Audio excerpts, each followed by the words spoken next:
Oh, beda sekali. Kalau di Indonesia kan tetangga ikut campur, saudara ikut campur. Kalau di sini bukan mereka tidak peduli, tapi mereka itu menghargai privasi orang. Mereka itu menghargai masing-masing. Mereka kalian punya pribadi masing-masing, kalian punya urusan masing-masing ya sudah. Mereka tidak mau kepo. Kalau di Indonesia kan banyak orang kepo. Hidup di sini sama hidup di Indonesia bedanya adalah quality dan quantity.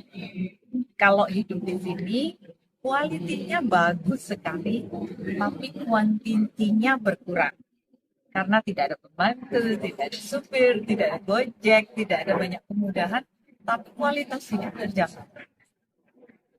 Medical terjamin, asuransi terjamin, jalan-jalan juga enak. Pokoknya di sini kualitinya bagus, kuantitinya nggak ada. Opposite di Indonesia. Di Indonesia itu kuantitinya bagus sekali. Apa-apanya mudah, semuanya itu dimudahkan, mau apa aja bisa, nggak perlu kaya untuk hidup enak. Kok kualitasnya belum tentu terjamin. Medical belum tentu terjamin, kenyamanan juga nggak kayak di sini, taman-tamannya juga kualitasnya tidak seperti di sini, including environment-nya ya, including cuaca. Perbedaannya quality and quantity. Hidup di Australia tuh sistemnya terlalu bagus kali ya. Terlalu ya? Terlalu bagus. Jadi semuanya tuh bisa terkontrol gitu Iya. dengan baik dari Hmm. segala macam hal. Ya kadang cukup menyulitkan juga gitu karena sistemnya terlalu bagus. Kalau di Indonesia sistemnya ya masih begana begono lah ya. Gitu. Agak amburadul. Jadi kadang kadang kita juga sebagai orang biasa juga melakukan praktik-praktik yang nyuruh dia deh gitu kan, atau bayar ini biar ACC kayak gitu. Iya, iya. Jadi banyak negosiasi gitu. Yang kadang aku juga nggak suka, tapi kadang kita ikut terjun di situ. Misalnya kayak SIM, untuk tes sendiri tuh sulitnya minta ampun. Iya, iya, Itu iya. ujian SIM kayaknya dibuat untuk menggagalkan kita, yang akhirnya kita harus ikutan praktek membayar untuk dapat SIM tersebut, gitu kan. Kalau di sini untuk tes driving aja tuh sulitnya minta ampun. Iya. Sampai orang beberapa kali tes driving gitu nggak lulus-lulus, gitu kan. Jadinya kalau enaknya di Australia itu kayak gitu, tertata. Sedangkan di Indonesia kita masih bisa negosiasi-negosiasi. Yang kadang itu kita syukurin, cuman pada akhirnya nggak bagus juga untuk negara kita.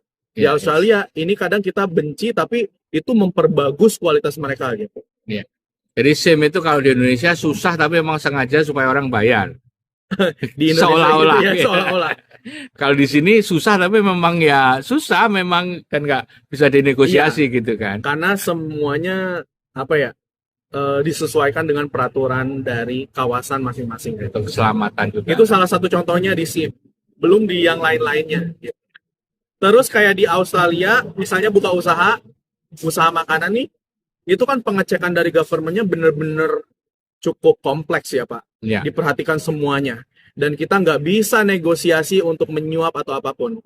Ya. Tapi kalau di Indonesia kita buka usaha, dicek, kasih, that's it gitu. Mau itu makanannya tidak sesuai atau gak bagus gitu, ya tetap aja bisa uji lolos kayak gitu. Oke.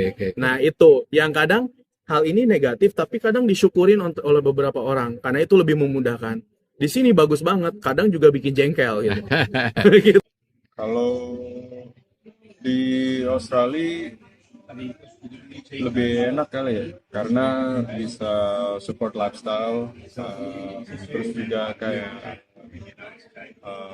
ada kalau seandainya punya hobi, hobinya bisa difasilitasi di sini. Contohnya kayak golf, saya suka main golf. Golf di sini nggak terlalu mahal. Biarpun di Indonesia di label sebagai sport luxury, tapi di sini semua orang bisa main golf dari semua kalangan. Hidup di sini di Australia harus lebih mandiri, melakukan banyak hal sendiri, berusaha untuk survive tanpa ada support system dan berani mencoba. Kalau di Indonesia kayaknya lebih santai karena saudara banyak, tetangga banyak, teman banyak gitu. Kalau kita lahir dan besar di Indonesia ya, itu bedanya, beda banget. Yang pasti di Australia itu hidupnya lebih teratur. Jadi kita bisa merencanakan apa yang kita lakukan hari ini dan segala sesuatunya jelas. Kalau kita mau pergi kemana, kita mau punya acara apa, kita mau mencari barang di mana, itu semuanya itu jelas dan kita tahu pasti kapan buka, kapan tutup. Itu sangat membantu kita menggunakan hari-hari kita yang sibuk. Juga kita itu pengen punya waktu untuk keluarga. Di sini karena kita tidak punya pembantu atau tidak punya asisten rumah tangga, jadi segala sesuatu dikerjakan sendiri. Dan itu merupakan kesempatan buat kita lebih dekat dengan anak-anak, lebih dekat dengan keluarga, tahu kegiatan mereka, apalagi kalau anak-anak kita masih kecil, kita selalu juga ikut di dalam kegiatan bersama orang tua yang lain, mengantar anak itu ke eh, kegiatan olahraga, kita ikut dalam kegiatan kesenian. Pokoknya sebetulnya menjadi lebih dekat dengan anak kita.